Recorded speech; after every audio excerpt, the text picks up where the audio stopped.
All right, section 11.2 is on series and summation notation. So when you hear the word series, what it means, Natalie, computer one, series means the sum of a sequence. So we're going to be, not only do we have the sequence like 1, 2, 4, 8, blah, blah, blah, but we're going to add together all of the different terms in the sequence. Okay. So a series is the sum of the indicated number of terms in a sequence. Summation notation, which you might also hear as sigma notation or series notation, these are all the same thing, is a convenient way of notating the sum of the terms of a sequence. So if you ever see like a sigma, it means sum. So that's why, I don't know if you remember in my Pi Day presentation, I had the name, I ate some pie, right? And I liked it, and it was delicious, right?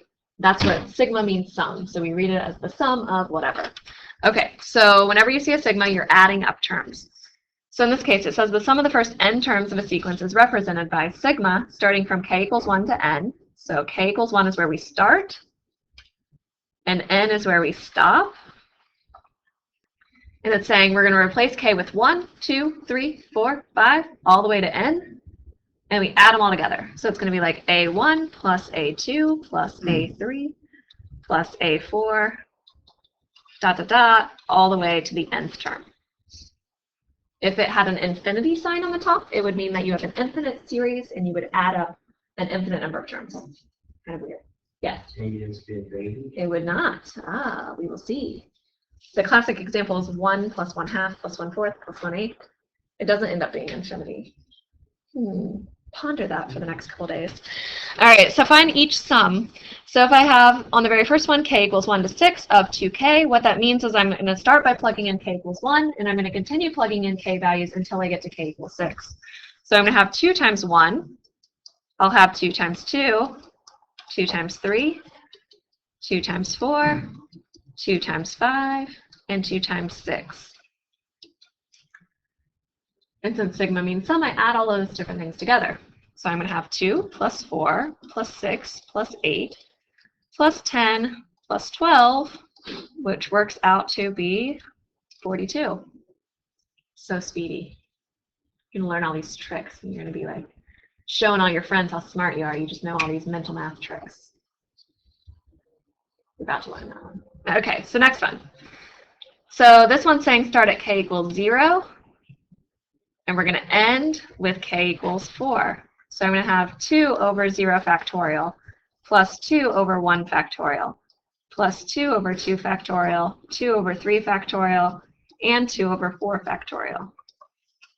Do you guys remember what 0 factorial is? 1. So I'm going to have 2 over 1 plus 2 over 1 plus 2 over 2 plus 2 over 6, right? 3 factorial, 6. What's the next one? No, 24. 4 times 3 times 2 times 1. So I'm going to get 2 plus 2 plus 1 plus 1/3 plus 1/12. So let's kind of group these together. Like the 2 plus 2 plus 1, that's 5. All right, what's the 1/3 plus 1/12? Right, you're going to multiply 1/3 by 4 over 4. Yep, I heard someone say it. It's 5 over 12. So I have 5 and 5 over 12. But now that we're in Algebra 2, we rarely see mixed numbers. We don't like mixed numbers. So how would I really write that? Oh, 65 over 12, right? 65 over 12. Okay. All right, so the harder part is when we ask you to write things in summation notation. Okay, this is when it gets a little bit harder. Okay, so the first one is 3, 6, 9, 12, 15. All right, what do you notice about all those numbers? They're not odd. They're multiples of 3. This is 3 times 1. This next one is 3 times 2, then 3 times 3, 3 times 4, and it ends with 3 times 5. So if I was writing it with the sigma, what would I need right here with the sigma? 3k or 3n or whatever you want.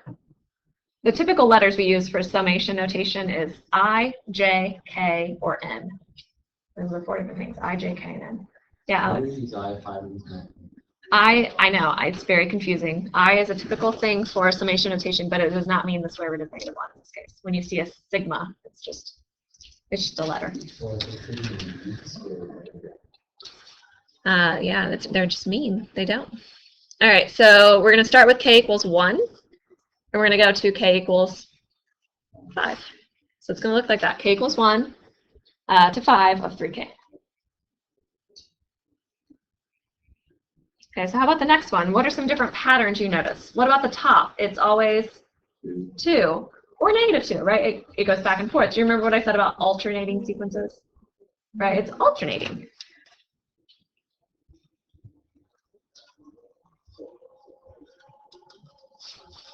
So this will always have either a -1 to the k, or it will have a -1 to the k plus 1. Or you could even do k minus 1, it doesn't matter. So alternating sequences will always have that, or series and sums. Okay, so I know when I do my sigma, I'm definitely going to have a 2. What about the bottom? What do you notice about 4, 9, 16, 25?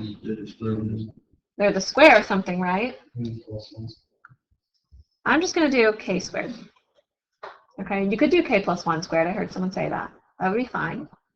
But in this case, I'm going to do k squared because I'm going to start with k equals 2. And I'm going to go to k equals 6. So if you'd done k plus 1, then you'd start at 1 and you'd go to 5, right? Okay, but this doesn't quite give me what I want. Right now, this gives me 2 over 4, 2 over 9, 2 over 16, but it doesn't do the alternating thing.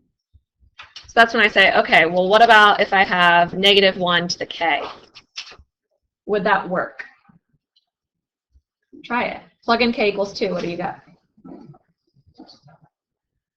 -1 squared becomes +1, right? And then times 2 over 2 squared is 2 over 4. So I get +2 over 4. Is that what I want for the very first term? No, I want a -2 over 4, right? So I have to adjust it. That's why I said it's always -1 to the k or -1 to the k plus 1. Well, what happens when I make it a k plus 1? Then when I plug in 2, it becomes -1 to the 3, right? That is negative, so then it works. You see, you always have to think about which one you need. Okay, and that's the answer. Okay, those ones are a little bit tricky. There is one on the homework every single year that people have trouble on, so let me do one more example. And if you can squeeze it in there, if you need to go to your additional notes, you can. But. So let's say I have, oh, I don't know. Let's do 2, 7, 12, 17, 22, ...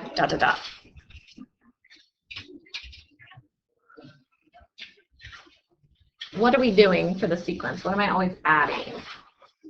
I'm adding 5 each time, right? Plus 5, plus 5. So if you are adding 5 each time, you will have 5k somewhere. So if I was adding 3 each time, I would have a 3k somewhere. Okay, so I'm adding 5 each time, so I have 5k. And you can kind of see on this one, you were adding 3, adding 3, adding 3. That's why we had a 3k. Okay, but it's not exactly 5k. So if I do my little summation and I put 5k in there, if I plug in k equals 1, I actually get 5. If I plug in k equals 2, I get 10. So it's not just 5k. What else do I need with 5k? 5k minus 3.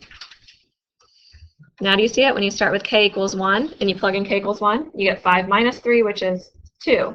When I plug in k equals 2, I get 7. When I plug in k equals 3, I get 12. Do you see how it works? What do I go to on this one? Infinity, because I did a ... at the end. Okay, so that's a little tricky. All right, and you can have lots of weird things in your homework. You might have like 3 raised to the k. I don't know. You got to kind of play around with it and see if it works. All right, next bit. So it says for the series, the summation of I equals 1 to infinity of 6 over 10 raised to the I. Find the fourth partial sum. So that's what we were talking about. I doesn't mean square root of -1 in this case. I, j, k, and n are typical things that we will use. They're not the only things, but for summations, that's usually what you see. Okay, so when I talk about the fourth partial sum, we write that as S sub 4. And what it means is add up the first 4 items when you're plugging these numbers in. So if I plug in 1, I get 6 over 10 to the 1. Oops, I did 10 to the 1. When I plug in 2, I get 6 over 10 squared. 3, I get 6 over 10 cubed. And 4, I get 6 over 10 to the 4th. That would be the fourth partial sum, adding up the first 4 items. So let's think about what that number is. 6 over 10 to the 1st is 6 tenths. 6 tenths as a decimal I would write as 0.6. The next one is 6 over 100. When you guys were in elementary school, when you read 6 hundredths as a decimal, it looked like this, right? 0.06, right? That's what 6 over 100 is, 6 hundredths. The next one, 6 over 1,000. What's that going to be?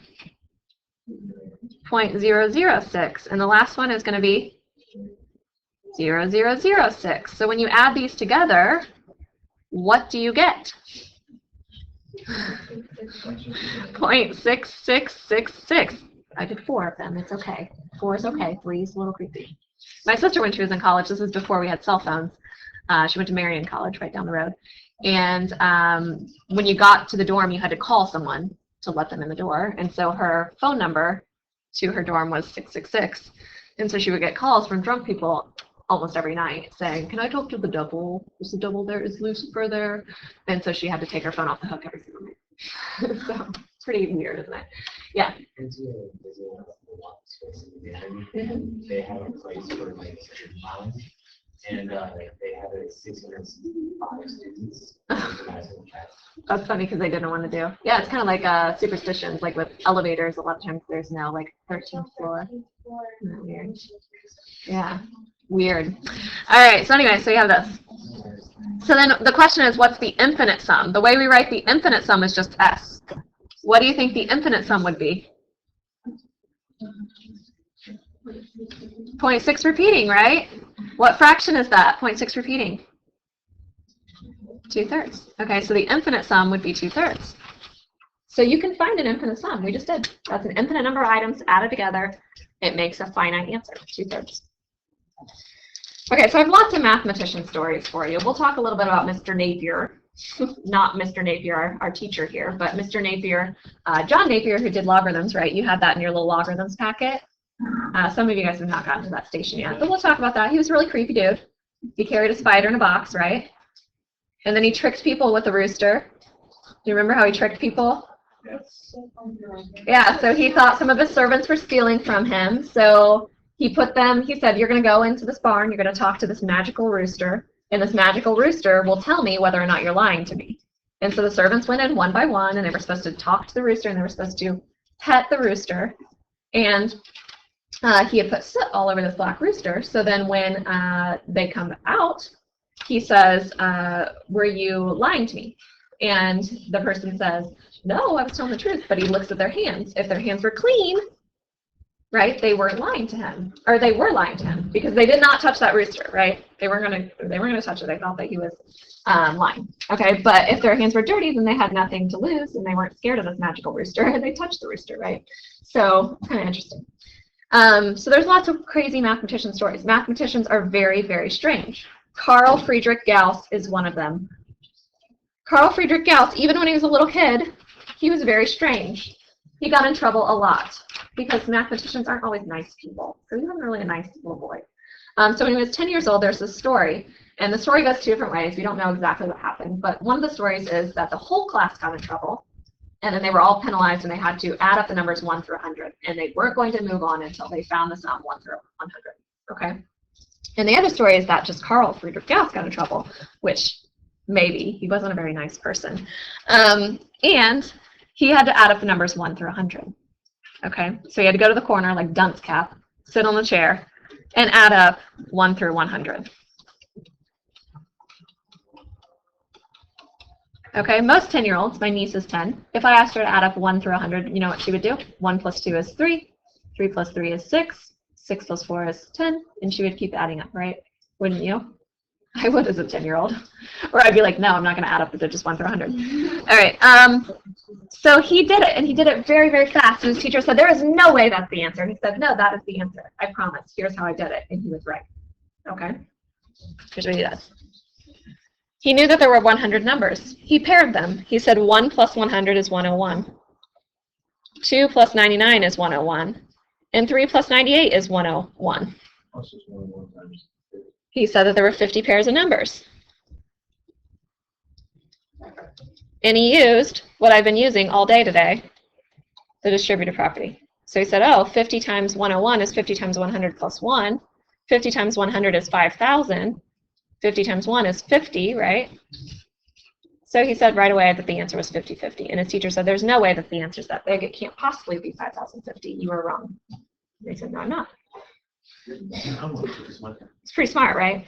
So Carl Friedrich Gauss went on to be a great mathematician. He did tons of things in math, especially with sequences and series, because he was brilliant. And he actually led a lot of people, like a lot of people did things with calculus. They used his findings. I mean, it's really, really good.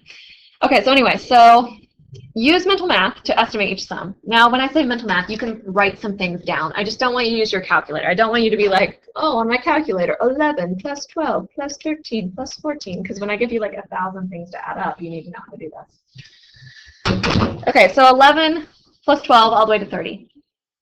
In order to do this, you need to know something basic that you guys kind of know, but you don't think about it very often. When Mr. Priest tells you to read pages 11 through 70, how many pages did you read? Probably you, Faithful, too. Oh, man. How many did you read? 59?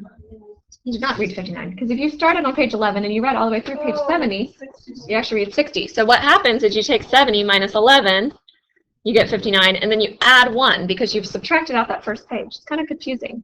But if you think about ones that you do know, if I ask you to read pages 1 through 10, you're like, oh, I'm going to read page 1, 2, 3, 4, 5, 6, 7, 8, 9, 10. I'm reading 10 pages. Does that make sense? But 10 minus 1 is 9. Right? We're doing 10 minus 9, or 10 minus 1 is 9, plus 1 gives you 10. Does this make sense? This is something you do all the time. You just never realize you're doing it. So if I ask you the number of numbers from 11 to 30, how many numbers are in that list? There are 20 numbers, because 30 minus 11 plus 1 is 20 numbers. Mm-hmm. So how many pairs do I have? 10 pairs. So I have 10 pairs of what? If I do 11 plus 30, 12 plus 29, 41. Can you do 10 times 41? 410. That's it. You added it up without touching a calculator at all. That's how I was so speedy a second ago, and I got 42 like that. You thought I just memorized that from the previous class. That's what I do, right? I memorized the numbers. But what I did is I did 14, 14, 14, and I knew 14 times 3 was 42. You see it? You're going to amaze all your friends. Okay, next one. So this one does not have an even number of pairs. So if I have the numbers 1, 3, 5, 7, 9, blah, blah, blah, let's say all the way to 99. How many numbers are in that list? There are 50, right? Because if I went all the way to 100, 1, 2, 3, 4, 5, all the way to 100, including all the numbers, I would have 100, right? But I don't have all the even numbers. I need to get rid of those, right? So I actually only have 50 numbers. So no even numbers. But I have an extra one. This is the 51st number. So we're just going to ignore that 51st number at first. Okay, and it doesn't matter which one you ignore. You could have cut off the 1. You could have cut off, yeah, cut off the 1, cut off the 101. It doesn't matter. Okay, I personally like cutting off the 101 because now look. 1 plus 99, 3 plus 97, 5 plus 95. What do we add up to be? We have 100 each time. So I have 50 numbers, so I have 25 pairs of 100, and then after I find that, I add on the number 101. So 25 pairs of 100 is 2,500 plus 101. So I get 2601. That's your answer. Does that make sense? Do you like that little trick? I like it. right, that's it.